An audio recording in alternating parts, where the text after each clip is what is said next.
22 में को एक ऐसी न्यूज आई जिसने सबको शॉक कर दिया। हमारे इसरो ने स्पेस का काम छोड़कर टैक्स इवेडर्स को पकड़ना शुरू कर दिया।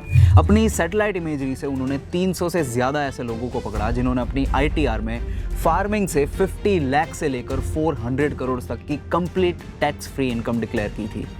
इन सैटेलाइट्स ने दिखाया कि इन अमीर किसानों के पास एक्चुअली 1 इंच भी जमीन नहीं थी।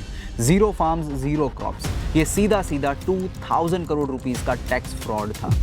और ध्यान से सुनना इस बात को, इस लूप होल के पीछे सिर्फ ये लोग नहीं बल्कि Bollywood mega stars, multinational corporations और पॉलिटिशियंस छुपे हैं जो एक 140 इयर्स पुराने ब्रिटिश रूल का फायदा उठा रहे हैं। पर इस स्कैम का सबसे बड़ा ट्विस्ट यह है कि जिन एक्चुअल गरीब फार्मर का नाम लेकर इस सिस्टम को डिफेंड किया जाता है वो इसके बेनिफिशियरीज नहीं बल्कि इसके सबसे बड़े विक्टिम्स हैं। आगे इस वीडियो में हम देखेंगे कि कैसे सिर्फ एक लूप होल को बंद करना एक्चुअली उन असली फार्मर्स को लोकल मनी लेंडर्स के लोन ट्रैप्स और सुसाइड तक से बचा सकते हैं। ये सिर्फ टैक्स की चोरी नहीं है, ये एक लाइफ एंड डेथ सिचुएशन की बात है। कैसे, आइए समझते हैं। लेकिन पहले इस चैनल पर जल्दी से 3 लाख सब्सक्राइबर्स भी करवा दीजिए। मैं हूं झील and you have already started watching upgrade. Chapter 1, Bollywood and billionaires. आपको यहाँ शायद लग रहा होगा कि ये टैक्स लूपहोल सिर्फ कुछ छुपे हुए स्कैमस्टर्स ही यूज करते होंगे, लेकिन नहीं। सच तो यह है कि इसका सबसे बड़ा फायदा इंडिया के टॉप लॉयर्स, एक्सपेंसिव सीएज और बड़े बड़े सेलिब्रिटीज के थ्रू उठाया जाता है, और वो भी कंप्लीटली लीगली। क्योंकि यहाँ सिर्फ इनकम टैक्स बचाने का गेम नहीं है, यहाँ लैंड भी इन्वॉल्व है। जैसे महाराष्ट्र और कई और स्टेट्स में एक लॉ है कि अगर आप फार्मर नहीं हो तो आप एग्रीकल्चरल लैंड खरीद नहीं सकते। अब सोचिए आप एक बिलियनर है, मुंबई या पुणे के पास हाईवे की जमीन आज 20 लाख रुपीस पर एकड़ की है। कल जब वहां डेवलपमेंट होगा तो वो 2 करोड़ रुपीस पर एकड़ हो जाएगी। पर आप उसे खरीदेंगे कैसे? लॉ तो कहता है कि पहले किसान बनना पड़ेगा। इसका रास्ता बहुत ही सिंपल है। किसी दूर स्टेट में जैसे यूपी या राजस्थान के किसी छोटे से गांव में एक जमीन का छोटा सा हिस्सा खरीद लो, वहां की ग्राम सभा से फार्मर होने का सर्टिफिकेट बनवा लो। वो सर्टिफिकेट लेके महाराष्ट्र के कलेक्टर के पास आओ और बूम, आप ऑफिशियली एक फार्मर बन गए। अब आप जितनी चाहे महंगी जमीन खरीद सकते हैं। ये कोई हवाई बात नहीं है। कई सारे सेलिब्रिटीज इसके लिए पब्लिकली कोर्ट तक गए हैं। पॉइंट इज, जब सिस्टम खुद एक इतना बड़ा लूप होल देगा जिसका रिवॉर्ड करोड़ों में हो तो लोग उसे यूज जरूर करेंगे। और सिर्फ इंडिविजुअल्स क्यों, बड़ी बड़ी बायोटेक कंपनीज जो एयर कंडीशन लैब्स में जेनेटिकली मॉडिफाइड सीड्स बनाती है वो भी अपना प्रॉफिट एग्रीकल्चरल इनकम बताकर टैक्स से बच लेती है। एक कंपनी ने तो 215 करोड़ के प्रॉफिट पर 186 करोड़ का फार्मिंग एग्जेम्पशन ले लिया, जीरो कॉर्पोरेट टैक्स। इनफैक्ट अब मैं जो आपको बताऊंगा उस पर आपको हंसी भी आएगी और गुस्सा भी। इंडिया के इनकम टैक्स ट्राइब्यूनल्स ने सालों तक एक ऐसे छोटे से सवाल पर डिबेट की है कि क्या एसी वाले रूम में ग्रो होने वाले मशरूम्स एग्रीकल्चरल इनकम में आते हैं या नहीं, क्योंकि मशरूम्स प्रैक्टिकली प्लांट्स नहीं, फंगाई होते हैं। कमर्शियल मशरूम्स बिना किसी सॉइल या फार्म के प्लास्टिक की ट्रेज में एयर कंडीशन फैक्ट्रीज में ग्रो किए जाते हैं। फिर भी हमारे कोर्ट्स 20 इयर्स तक ये फिलोसोफाइज करते रहे कि एक एसी ट्रे में रखा fungus agricultural tax exemption deserve करता है या नहीं। जब किसी देश का टैक्स सिस्टम एक फंगस के बारे में 20 इयर्स तक डिबेट करे तो समझ लीजिए प्रॉब्लम लूप होल की नहीं, इंटेंशन की है। ये टैक्स हेवन फार्मर्स के लिए नहीं, इंडिया के सबसे अमीर लोगों के लिए बनाया गया है। ये एग्जेम्पशन उस 2 बीघा जमीन वाले धूप में काम कर रहे उस फार्मर को प्रोटेक्ट नहीं करता, उसे एक्सप्लॉइट करता है। वो एक्चुअल फार्मर्स तो बस एक ह्यूमन शील्ड है जिसके पीछे बिलियनर्स, पॉलिटिशियंस और कॉर्पोरेशंस अपनी वेल्थ छुपा कर बैठी है। लेकिन सवाल यह है कि जब ये फ्रॉड इतना ओपनली इन एसी रूम्स में हो रहा है तो आखिर हमारी गवर्नमेंट इसे बंद क्यों नहीं करती? इसका जवाब आपको 140 इयर्स पीछे एक ऐसी ब्रिटिश मिस्टेक में मिलेगा जिसे आज तक हमें सफर करना पड़ रहा है। Chapter 2, the British ghost. जब 1860 में ब्रिटिश इंडिया में पहली बार इनकम टैक्स आया था तब फार्मिंग इनकम पर भी टैक्स लगता था, कोई एग्जेम्पशन नहीं था। फिर भी 1886 में अचानक एक डिसीजन लिया गया कि एग्रीकल्चरल इनकम को एग्जेम्प्ट कर देने का। इसका ऑफिशियल रीजन ये था कि फार्मर्स ऑलरेडी जमीन का लगान यानी लैंड रेवेन्यू दे रहे थे, लेकिन असली रीजन कुछ और ही था। ब्रिटिश क्राउन का मेन इनकम सोर्स ही वो लगान था। हर हार्वेस्ट सीजन का 40 से 50% हिस्सा डायरेक्टली कॉलोनियल पॉकेट्स में जाता था। अब अगर उस पर अलग से इनकम टैक्स कैलकुलेट करते तो उनका खुद का सिस्टम कंफ्यूज हो जाता। तो उन्होंने एक सिंपल सा शॉर्टकट लिया कि फार्मिंग इनकम को टैक्स से बाहर निकाल दो ताकि हमारी अकाउंटिंग क्लीन रहे। यह डिसीजन फार्मर्स के फायदे के लिए नहीं, ब्रिटिश अकाउंटेंट्स के कंफर्ट के लिए था।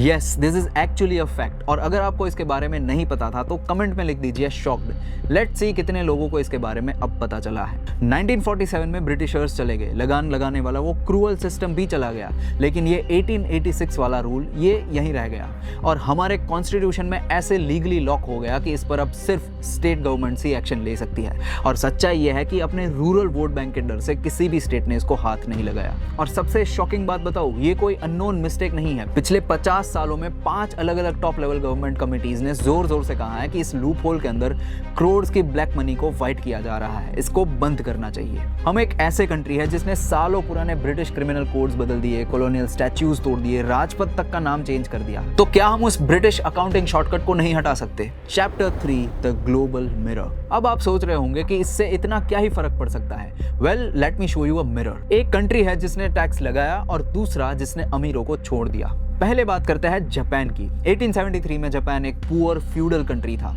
गवर्नमेंट के पास पैसे नहीं थे और वेस्टर्न पावर्स उन पर कॉलोनाइज करने के लिए रेडी थी। तब वहां की मैजी गवर्नमेंट ने एक बहुत ही बड़ा गैम्बल खेला। उन्होंने एग्रीकल्चरल लैंड पर एक क्लियर फॉर्मल टैक्स लगा दिया। रिजल्ट, गवर्नमेंट का टैक्स रेवेन्यू 8 मिलियन येन से बढ़कर सीधा 60 मिलियन येन हो गया। ये उनकी टोटल इनकम का ऑलमोस्ट 70% था और ये पैसे गए नेशनल रेलवे नेटवर्क बनाने में, कंपलसरी पब्लिक एजुकेशन में और मॉडर्न फैक्ट्रीज में। सिर्फ 20 इयर्स के अंदर जापान ने इंडस्ट्रियलाइज किया। 1905 में एक यूरोपियन पावर रशिया को हरा दिया और आगे चलकर दुनिया की दूसरी सबसे बड़ी इकोनॉमी बन गई। एक सिंपल एग्रीकल्चरल टैक्स ने एक पुअर कंट्री को वर्ल्ड पावर बना दिया। अब दूसरी तरफ देखिए पाकिस्तान को। वहां एग्रीकल्चर उनके जीडीपी का 23% कंट्रीब्यूट करता है, पर टैक्स रेवेन्यू में उनका हिस्सा सिर्फ 0.6% ही है। क्यों? क्योंकि पाकिस्तान का पूरा पॉलिटिकल सिस्टम हिस्टोरिकली बड़े और वेल्दी फ्यूडल लैंडलॉर्ड्स के हाथ में रहा है। उन्होंने कभी अपनी इनकम पर टैक्स लगाने ही नहीं दिया। इसका रिजल्ट ये हुआ कि गवर्नमेंट को कॉमन सिटीजन्स पर रिग्रेसिव इनडायरेक्ट टैक्सेस लगाने पड़े। इंफ्रास्ट्रक्चर नहीं बना, इकोनॉमी स्टैग्नेट हो गई और उन्हें 20 टाइम्स से भी ज्यादा बार IMF से लोन लेना पड़ा। इनफैक्ट 2024 में जब पाकिस्तान को $7 बिलियन का नया बेल आउट मिला तो IMF ने पहली बार उन्हें क्लियरली कह दिया कि एग्रीकल्चर इनकम पे टैक्स लगाओ वरना प्रोग्राम फेल। आज पाकिस्तान कंपल्सरीली अपने रिच फार्मर्स को टैक्स लगा रहा है, पर तब जब इकोनॉमिकली वो पूरी तरह से टूट चुका है। अब आता है इंडिया पर। हमारे यहाँ एग्रीकल्चर आज जीडीपी का 18% है और 42% वर्कफोर्स इसमें एम्प्लॉयड है, पर इनकम टैक्स इफेक्टिवली 0। पर क्या आपको पता है हमारे कंट्री के 42% लोग एक ही सेक्टर में क्यों अटके हुए हैं? क्योंकि आज के टाइम में बाकी फास्ट ग्रोइंग सेक्टर्स जैसे टेक, AI और बिजनेस मैनेजमेंट में आगे आने के लिए हाई लेवल स्पेशलाइज्ड स्किल्स चाहिए, जो हमारी पुरानी डिग्रीज और एजुकेशन सिस्टम नहीं दे पा रहे हैं। अगर इन स्किल्स से आप खुद को अपस्किल करना चाहते हैं देन अपग्रेड उस मिशन में आपके साथ जुड़ा है। वापस आते हैं टैक्स इवेजन पर। इकोनॉमिस्ट एस्टिमेट करते हैं कि अगर हम सिर्फ टॉप 5% कमर्शियल फार्मर्स यानी उन वेल्दी मेगा फार्मर्स को टैक्स नेट में ले आए तो देश को हर साल रफली 50,000 करोड़ रुपीस मिलेंगे। और PM किसान, वो स्कीम जो जेन्युइनली छोटे और गरीब फार्मर्स को साल के 6,000 रुपीस का डायरेक्ट बेनिफिट देती है, उसका पूरा annual budget almost 60,000 crore rupees का है। मतलब सिर्फ अपने टॉप 5% अमीर फार्मर्स पर एक टारगेटेड टैक्स लगाकर इंडिया अपने गरीब फार्मर्स का पूरा PM किसान प्रोग्राम हर साल फंड कर सकती है। उसी सेक्टर का पैसा उसी सेक्टर के एक्चुअल फार्मर्स के लिए। अब जापान ने इस टैक्स से अपना इंडस्ट्रियल रेवोल्यूशन फंड किया, पाकिस्तान ने नहीं किया। इंडिया आज इन दोनों के बीच में खड़ा है और चॉइस अभी भी हमारी ही है। Chapter 4 the real victim. अब मैं आपको वो बात बताता हूँ जो मैं जेन्युइनली फील करता हूँ। जब भी कोई इस टैक्स एग्जेम्पशन को डिफेंड करता है तो वो हमारे दिमाग में एक स्पेसिफिक इमेज बनाता है। बड़ी बड़ी ज़मीनें, गेहूँ उगाते हुए फार्मर्स, धूप में काम करते हुए उनके हाथ, और लोग जो कहते हैं कि इन्हें मत सताओ।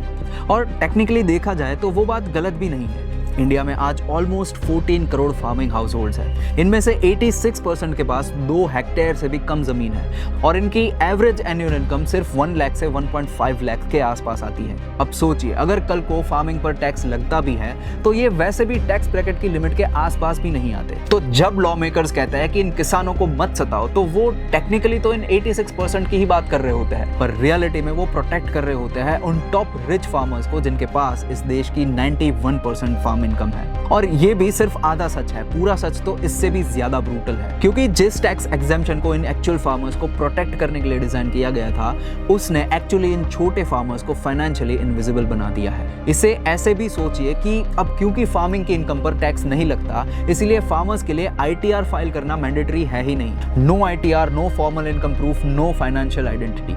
कल को जब ये फार्मर्स ने सीड्स, फर्टिलाइजर्स या ट्रैक्टर्स के लिए बैंक में लोन लेने जाते हैं, तो बैंक उनसे एक ही चीज कहता है कि अपनी इनकम प्रूव करो, ITR दिखाओ।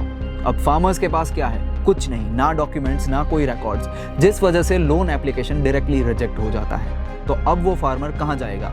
लोकल मनी लेंडर्स के पास, जो बिना किसी डॉक्यूमेंटेशन के, बिना सवाल पूछे तुरंत कैश दे देते हैं, पर 30 से 40% के हैवी इंटरेस्ट पर। इसके बाद बस एक खराब मॉनसून या एक पेस्ट अटैक से क्रॉप खराब होने की देरी होती है और उस मनी लेंडर का इंटरेस्ट उस फार्मर को पूरी तरह से डिस्ट्रॉय कर देता है। और हम सब जानते हैं कि जब कोई रास्ता नहीं बचता तो उनकी स्टोरी कहाँ पे खत्म होती है। जो शील्ड इनके प्रोटेक्शन के लिए थी, वो इनके लिए एक केज बन गई है।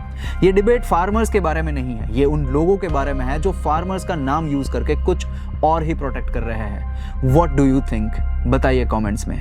मैं हूं जील, और अगर आपको ये वीडियो पसंद आया है तो इसको लाइक कीजिए और ऐसे ही डीप डाइव्स के लिए subscribe to upgrade. Till then, stay curious.